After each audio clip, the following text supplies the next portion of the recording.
पढ़ ले सकते। अगर 10 दिन पढ़ लिए, महीना पढ़ लिए, फिर बीच में किसी काम से छूट गया, फिर 10-15 दिन नागा आ गया तो कोई बात नहीं, फिर भी पढ़ ले सकते। ये कोई ऐसा तो नहीं है कि भाई अब नाजायज हो गया, बीच में पढ़ते पढ़ते छोड़ लिया, फिर उसके बाद मुझे नहीं पढ़ना चाहिए, ऐसी कोई पाबंदी तो नहीं है। इसलिए मेरे अजीजों, इस बात का ध्यान रखो, ये मदरसे ये खुसूसन मुसलमानों के लिए, मुसलमान बच्चे और बड़ों के लिए, और हमारे अंदर दीनी बेदारी और जो है कुरान की जो है इशाअत के लिए बनाए जाने वाले किले हैं। और हमारी हिफाजत और अल्लाह ताला की हमारे ऊपर मदद ये कुरान की इशाअत से, ये कुरान की इशाअत से। अगर हमारे पास कुरान नहीं है तो मेरे अजीजों, हम महरूम लोगों में शुमार किए जाएंगे, महरूम लोगों में शुमार किए जाएंगे। ईमान है, ईमान है, ईमान की मेहनत में भी है, अखलाक भी है, इबादत भी है, मामलात भी है, लेकिन अल्लाह का कलाम कुरान नहीं। अल्लाह रब्बुल इज़्ज़त कुरान वाले की क़यामत में बड़ी इज्जत करेंगे। फरमाया रसूलुल्लाह सल्लल्लाहु अलैहि वसल्लम ने, जो कुरान पढ़ा हुआ होगा, कुरान पर अमल किया हुआ होगा, तो कुरान खुद उसकी सिफारिश करेगा।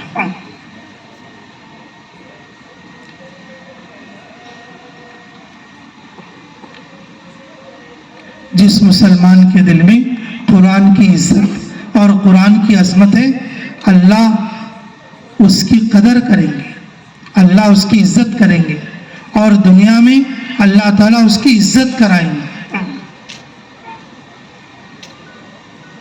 आसार क़यामत में फरमाया रसूलुल्लाह सल्लल्लाहु अलैहि वसल्लम ने,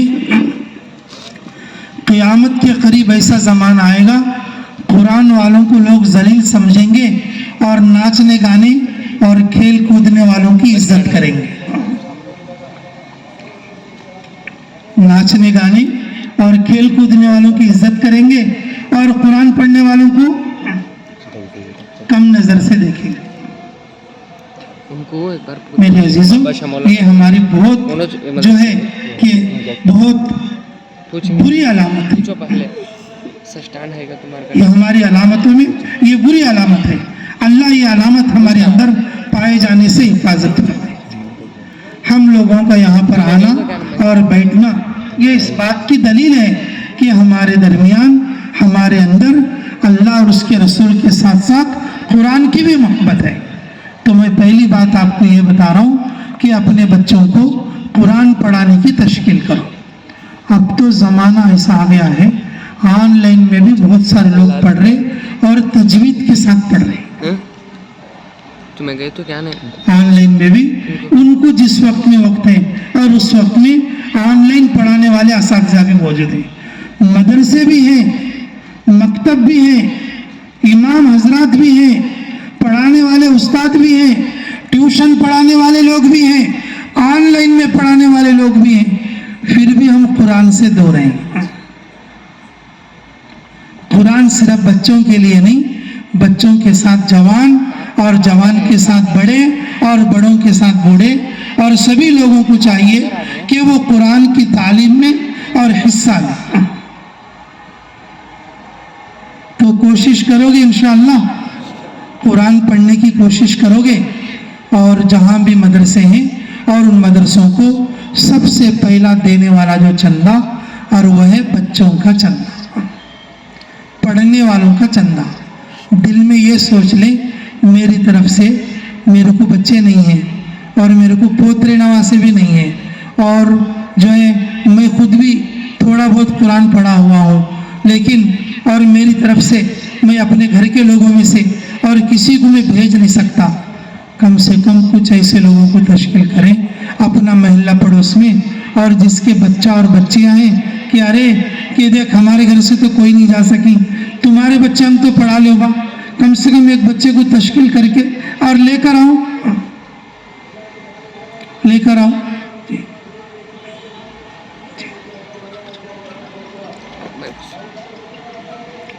जिस वक्त में मैं देवबंद में पढ़ रहा था और तकरीबन मैं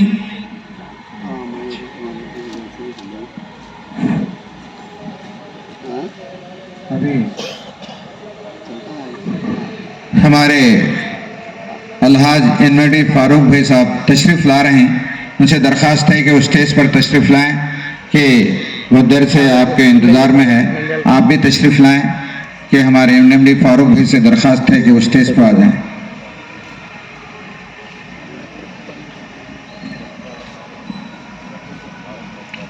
माशाल्लाह माशाल्लाह। हमारे फारूक भाई हम लोग उम्रा जा रहे थे, उस वक्त में हमारी गुलपोशी करके रुमाल डाल के और हमारा इस्तकबाल किया। अल्लाह रब्बुल इज़्ज़त भी इनका इस्तकबाल फरमाए और इस नेक और सआदत वाली मजलिस में अल्लाह ने उनको भी हिस्सा दिया, अल्लाह बेहद कबूल फरमा ले। माशाल्लाह।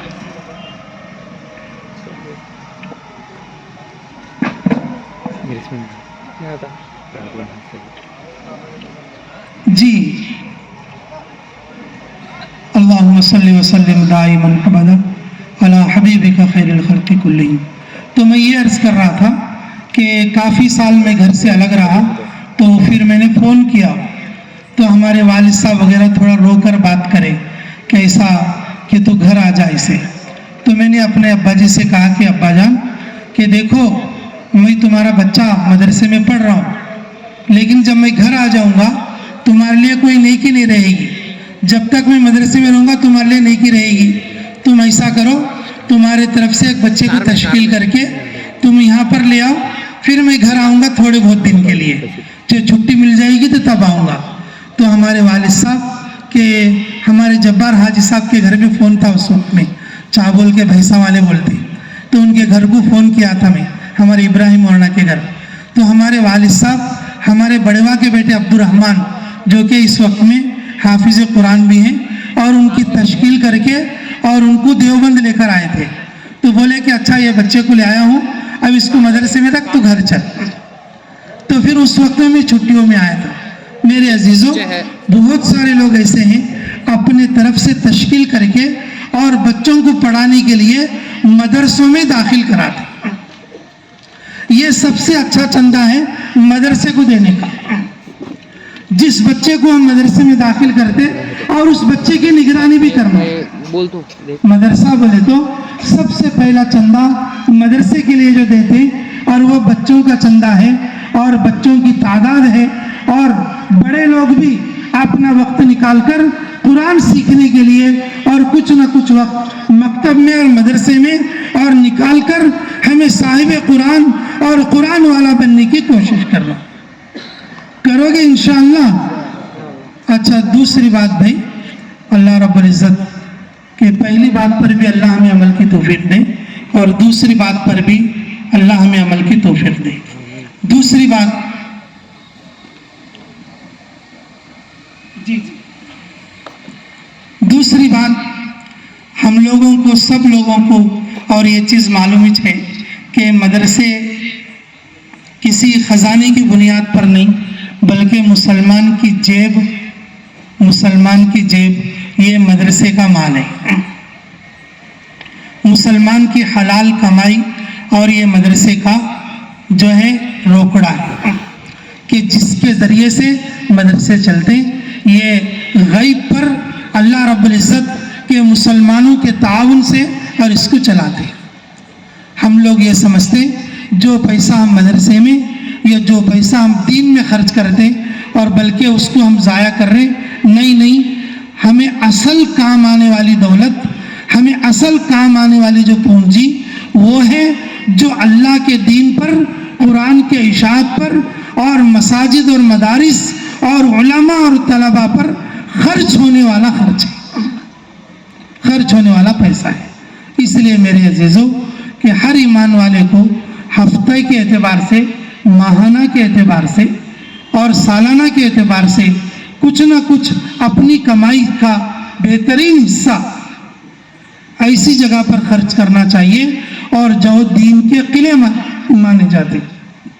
اور وہ دین کے قلعے اور دینی مدارس ہیں، اور جس کے چلانے والے علماء اور جس میں پڑھنے والے طلباء، جو پیسہ اس میں لگے وہ دنیا اور آخرت میں 10 گنا ہو کر اس کا بدلہ ہمیں دلائیں گے۔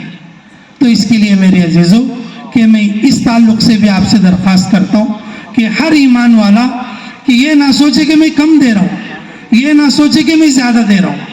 زیادہ دینے والا کو بھی اللہ قبول کرے اور کم دینے والے کو بھی اللہ قبول کریں گے، کہ کم دینے والا یہ نہ سوچے کہ میرے یہ کم سے کیا ہوگا۔